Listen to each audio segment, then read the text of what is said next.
E aí, pessoal, tudo certo? Bom, vamos lá falar então, acho que é o último vídeo, não me lembro, mas até semana passada nós falamos então sobre o período da Idade Média, né, que compreendeu as arquiteturas gótica e românica. Agora nós vamos entrar então na Idade Moderna, né? Em 1431, com a queda de Constantinopla, quando o conquistador turco-otomano Mehmed II tomou Constantinopla, dando fim à última remanescência do Império Romano, que era o Império Romano do Oriente, fecharam-se assim todas as rotas de acesso da Europa à Ásia, né, especialmente à Índia. E a Rota da Seda, que existia há milênios já. Era necessário que os europeus buscassem esses produtos na Ásia de outra forma. E como a economia já vinha em expansão na Europa desde o século XIII, XII, XIII, a economia já vinha melhorando, né? Iniciou-se o período das navegações, onde as rotas foram abertas por mar. Então Marco Polo lá nas Índias, né, o caminho das Índias, até mesmo as incursões nas Américas com Cristóvão Colombo em 1492, Pedro Álvares Cabral em 1500 e assim por diante, os ingleses e tudo mais, holandeses também. Mas para que eu estou falando tudo isso? Estou falando isso porque foi nesse período que começou um movimento, toda essa expansão econômica deu origem a um movimento cultural importantíssimo, que foi o Renascimento. Renascimento das artes, a volta ao classicismo, ao helenismo grego, ao classicismo romano. Se buscou novamente a figura humana como centro das artes, né? As artes floresceram novamente em esplendor absoluto na Europa, começando justamente na Itália, né, em Roma, enfim, se espalhando por toda a Europa, né? Ali tivemos um dos períodos mais ricos da história em termos de arte, né? Ou tão rico que não se via em mesma magnitude desde ao fim do Império Romano do Ocidente, né? Em 476 depois de Cristo.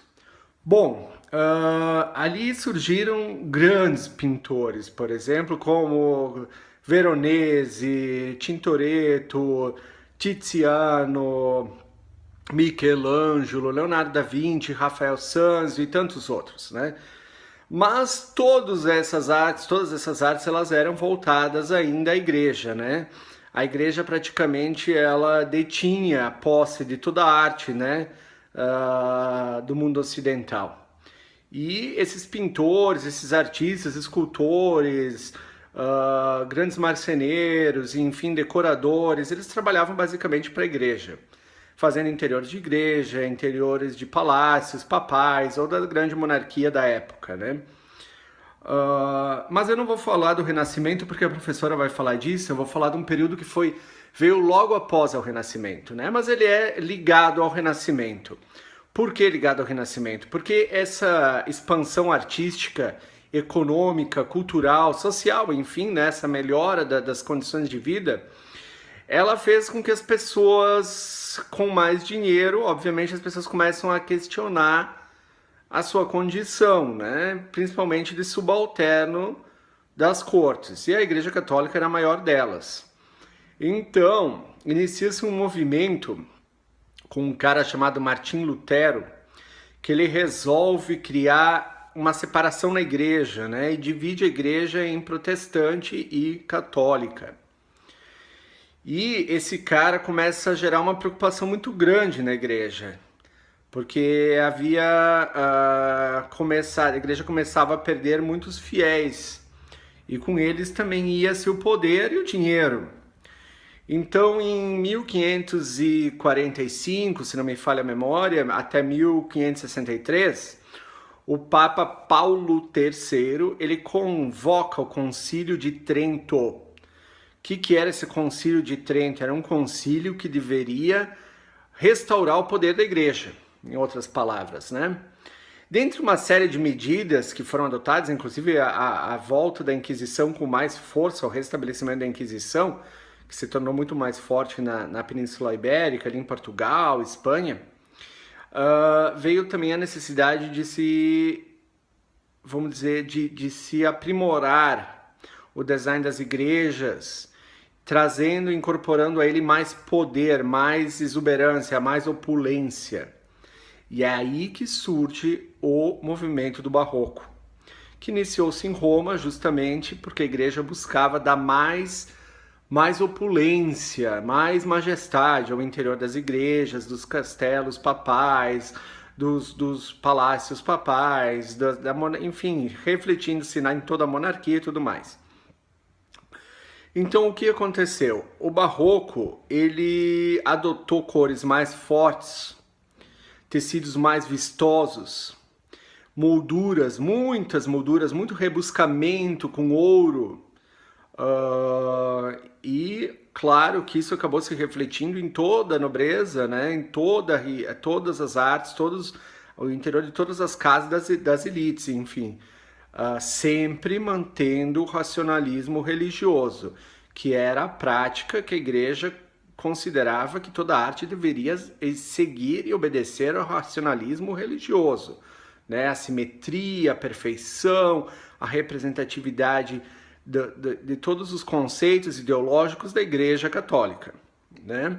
Então assim foi esse período do Barroco, onde vamos dizer que as artes ganharam um ar mais dramático.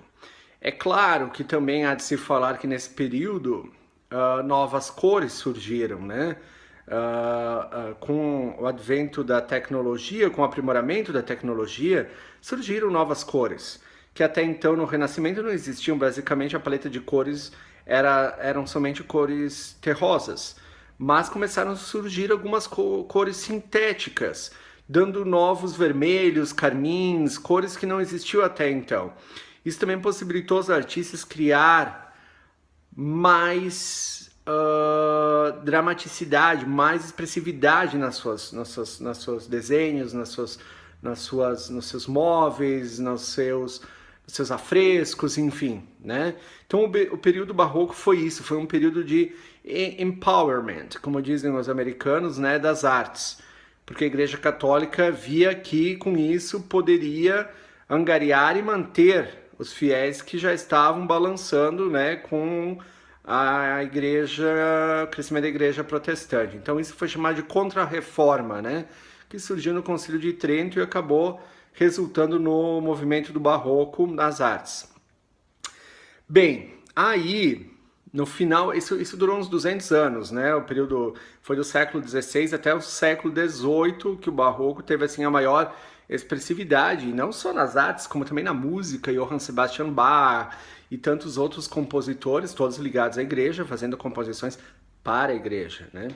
Mas aí no final do século XVIII, as pessoas já com poder econômico maior, com desenvolvimento, né, a tecnologia melhorando, as condições de vida melhorando, as pessoas, e também com o iluminismo, né, que se espalhava pela Europa, essa questão da época da luz, né, onde as pessoas começaram a ter acesso à ciência e questionar todos os dogmas da igreja, as artes obedeceram a essa mesma corrente, né? Então, o que aconteceu?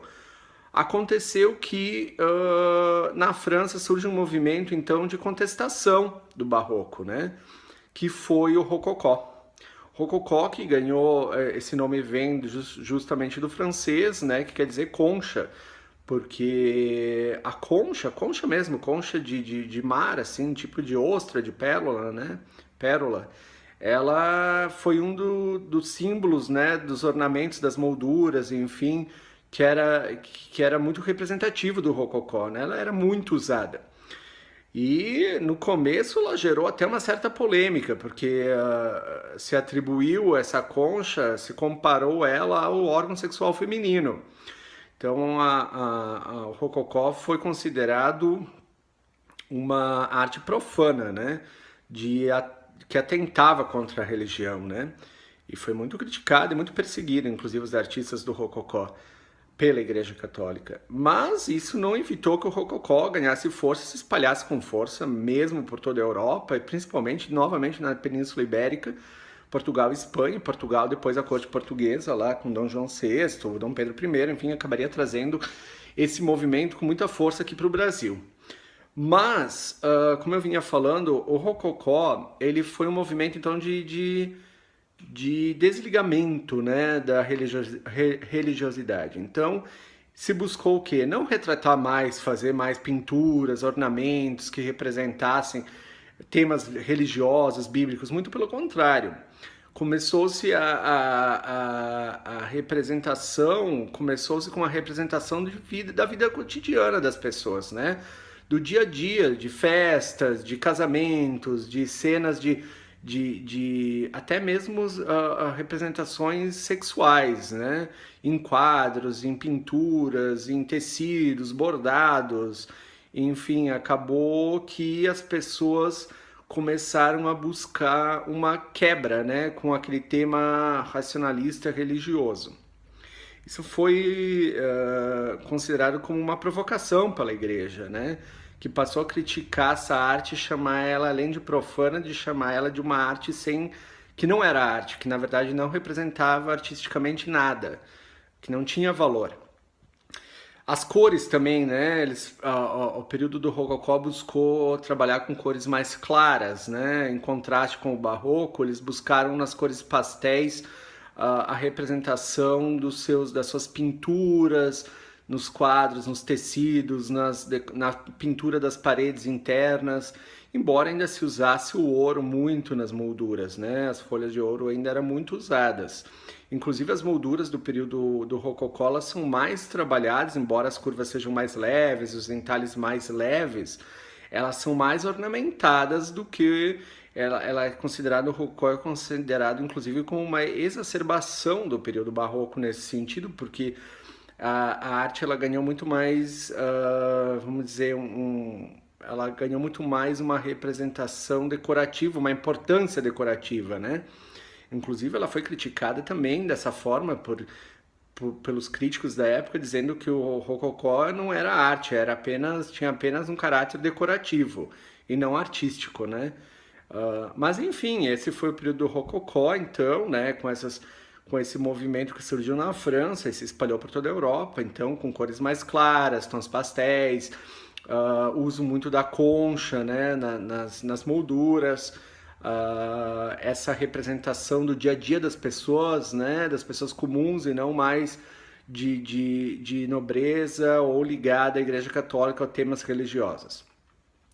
Embora ainda as pinturas eram carregadas de um aspecto técnico, né, muito forte, tipo, as pinturas continuavam a ser feitas, né, com a técnica Flemish, que é uma técnica muito importante, que foi usada nas pinturas praticamente de todo o período do Renascimento até o fim do período, até mesmo no modernismo, como no cubismo, até mesmo no cubismo de Picasso, né? Bom, aí praticamente depois desse período, com o início da Revolução Francesa em 1789, todas as grandes cortes europeias praticamente são diluídas, né? O Império Sacro-Germânico-Românico ele é destruído, enfim, ele tem um fim dele, né? Com o rei Francisco, já durava quase 1000 anos, né? Desde o início lá em 800 com Carlos Magno, veio até o fim em 1806, se eu não me engano, com Francisco. E o rei francês, o Luís XVI, Maria Antonieta foram mortos, enfim, várias cortes na Europa foram diluídas, né, com o início da Revolução Francesa e posteriormente, né. Então, ali dá-se início à Idade Contemporânea, que é a idade que nós estamos hoje. Então, isso também significa muito, porque o iluminismo ali com Rousseau, em 1778 e tudo mais, ele abriu essa nova visão de mundo, né? Que até então já ainda era naquela mesma visão dos reis, que vinha imperadores, reis, esse absolutismo, né, governamental, ele se dilui, as pessoas querem começar a comandar o país, né, com governos de regime democrático, enfim, né? Então tudo isso influenciou muito as artes, influenciou muito a literatura, né, a ciência e tudo mais. Dali em diante, então, nós tivemos o final do Rococó no final ali do século XVIII, ele termina, né? Dá-se início, então, um neoclassicismo novamente, né? O neoclassicismo volta com tudo. E aí depois nós tivemos o impressionismo, tivemos o expressionismo, mais tarde, no início do século XX, né? Depois o cubismo, enfim, né? Movimentos artísticos, a Semana de Arte Moderna, em 1922, que começa, então, o modernismo. E aí a gente vai, as artes começam a descambar e acabam nessa, me perdoem a palavra, essa porcaria que é hoje em dia dessa arte conceitual, que pra mim isso não serve pra nada. Acho isso uma bobagem, essa arte é lixo, na minha opinião, um lixo. 90% dela é lixo, porque como arte, ela pode ser uma expressão cultural, um trabalho cultural, representa ideologicamente o pensamento de uma pessoa, mas arte para mim é muito mais que isso. A arte para mim exige talento, né? Quantos Michelangelos nós teríamos hoje em dia? Agora, artistas tem ao tombo, todo mundo se chama de artista. 2 pedacinhos de tábuas unidos com cuspe no meio, para uma pessoa é uma arte. Isso não é arte nenhuma para mim, isso é uma porcaria. Arte é o que tem que ser explicada, que a pessoa não sente, sabe? Isso para mim, eu não sei. Eu tenho para mim que isso não tem um valor artístico. Isso tem um valor de obra cultural. Uma obra cultural, mas não artística. Eu não sei. Para mim isso tem uma certa distinção uma coisa da outra, sabe? Não sou contra que as pessoas se expressem. Acho que o que aconteceu ali no Santander Cultural em Porto Alegre foi um absurdo. Acho que todo mundo tem que ter direito de se expressar, mas eu vejo que chamar de arte, hoje em dia tudo é arte, né? Arte, cuidado com isso. A arte exige muito estudo, exige muita técnica, existe muito conhecimento, sabe? Não é assim qualquer um que pode criar essa arte descartável que tem hoje em dia, que a maioria dessas exposições de arte moderna, sabe o que acontece com esses trabalhos ao fim da exposição? São desmontados, são jogados fora, a maior parte deles. A maior parte deles é esse. Eu já fui muito museu ao redor do mundo. Já visitei museus ao redor do mundo inteiro, tá? Museu British Museum of Art, o Museu do Vaticano, Louvre, diversos outros museus nos Estados Unidos, todos os Smithsonian em Washington, Nova York, o Museu de Arte Moderna em Nova York, Guggenheim, o Museu Metropolitano de... Enfim. Arte contemporânea.